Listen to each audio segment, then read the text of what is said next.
Yeah, how you going, guys? Hope everyone's been doing well.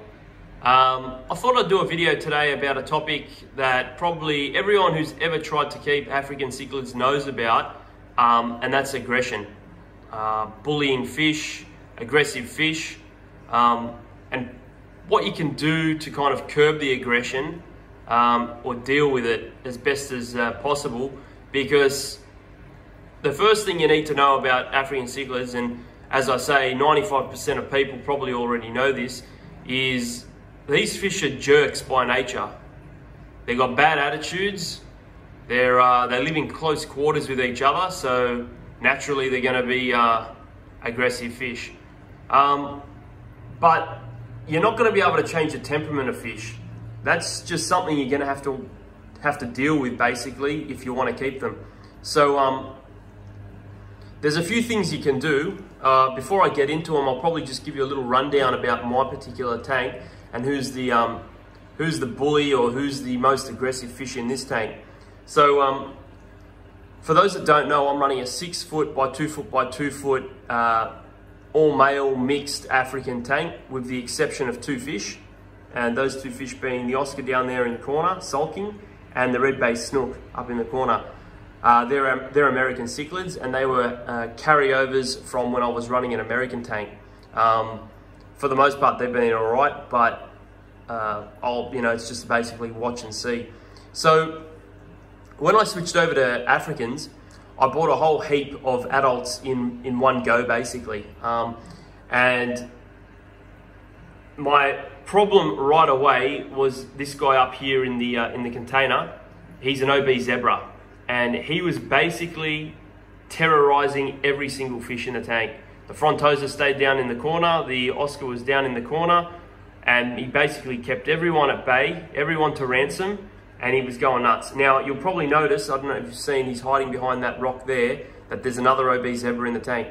That OB zebra up in the box, he was basically king of the castle. He kept the other OB zebra in check, and he was basically bullying and terrorizing everyone. So what I did is I got two containers, basically fish isolation containers. I put them together to make a long run, and I put him up in those containers. And that's one of the things that you can try. You can try to isolate the bullying fish, but you have to do it for a little while. You can't just do it for a day or so. So he's been up in there for a couple of weeks now, because what happens is African cichlids have a hierarchy in the tank. Now, he was at the top of the hierarchy.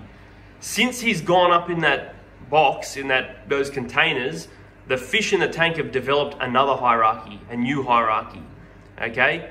Now, in this case, the boss of the new hierarchy, he's not in the shot now, but is the other OB zebra. So the same problems are actually starting to occur. Now, I just turned the lights on probably 5 minutes ago. There he is, he's just come out. I've just turned the lights on 5 minutes ago, and now all the fish have started to liven up a bit because they think they're going to be fed. But before that, they were all just sitting quietly, and that OB zebra, the one that's out swimming around, there he is. He had everyone at bay. He had everyone at ransom. Now look at my Oscar. That Oscar's about a 30 centimeter fish. He's got the Oscar down there in the corner. That Oscar, and Oscars are actually known to sulk. So that Oscar's down there sulking because of this guy. So what can I do? Well, just before I turned the lights on, I added these terracotta pots in, okay? I've put one big one on the side there, another one to the right of it, and then a couple scattered around. Now, this can help, and it can help you, but it can also work against you. So what it does is it recreates the scape of the tank. Now, when you recreate the scape of the tank, you basically confuse all the fish. And the fish, they're not the smartest animals in the world, so they think, oh, okay, I'm somewhere new. So when there's somewhere new territories and new hierarchy needs to be developed. That's what throwing these terracotta pots around does. Or you can use other rocks and basically recreate the landscape. And it kind of resets the fish, and they kind of, they come up with new territories, and that can help, right? But it can work against you because it actually gives the fish more spaces to fight over.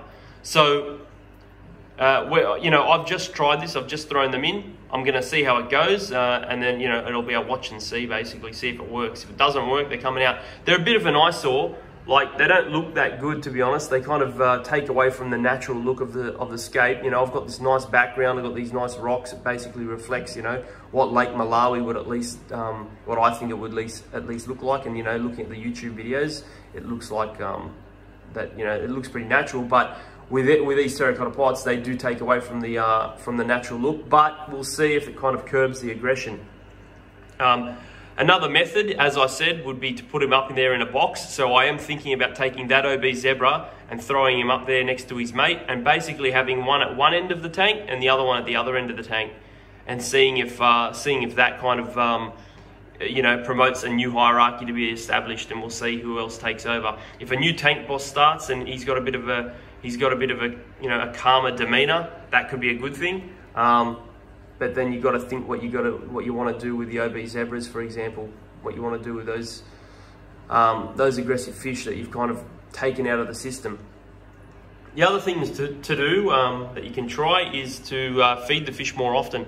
That basically, well, it can calm down the fish because they're not hungry and they're not constantly looking for food. Although African cichlids are always hungry, but feeding fish more generally takes away or lessens the aggression. The problem, of course, is African cichlids are notorious for developing Malawi bloat, so that's a problem in of itself. And there's plenty of videos on YouTube talking about Malawi bloat.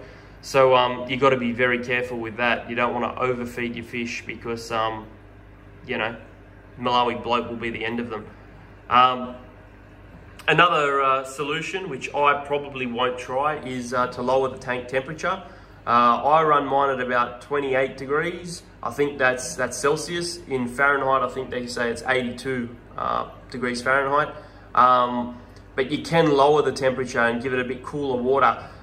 Cooler water generally slows down the metabolism of the fish, and also slows down and curbs the aggression of the fish. So a few things you can try with African cichlids to lessen the aggression. There's plenty of videos out there on this topic. Basically, they just talk about what I talked about. KG Tropicals, with John, he seems like a good guy, and he basically, he has videos on how to curb aggression and things like that. Talks about what I talked about.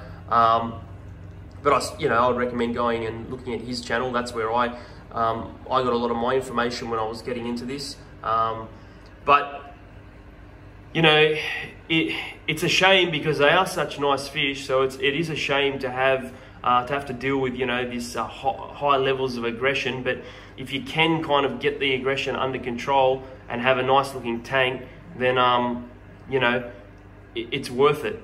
But another thing worth mentioning is these. See how I added these big pots in? My tank doesn't allow me to add them in the middle, but if you can, it could be a good idea because it could break up the line of sight. So if a fish, fish, as I say, they're not the smartest animals. So, if they're swimming around and one's chasing the other one, then all of a sudden that fish disappears. Well, the other fish forgets about chasing them because you can't see them. They basically get annoyed as long as they can see the fish. If they can't see them, they forget about it. They move on. But see how you go. Post some comments down below. Let me know what problems you're having with aggression, or if any sort of fish are aggressive towards another. I'd be interested to know what is your most aggressive fish in the tank in your current setup. That I would be very interested to know about. In my case, as I say, it's the obese zebras, which if you go and look up on cichlid profiles, the obese zebra, I should have known, has a bad temperament, a particularly bad temperament when compared to the peacocks and haps. So let me know in the comments below what your most aggressive fish is, what the fish that you're having problems is, and if you liked the video, if you found it helpful in any way, like and subscribe to the channel. I've started uploading more videos now. I basically wasn't doing it, and then I thought why not? There's heaps of people that are into this hobby, so You know, I remember when I was looking around for videos and things and how to do things and how to set up tanks, I always like to come across people, particularly, you know, videos where they're actually talking through their setup, because I found that really helpful. So yeah, like and subscribe, leave a comment below, and let me know what you think. All right, see you later.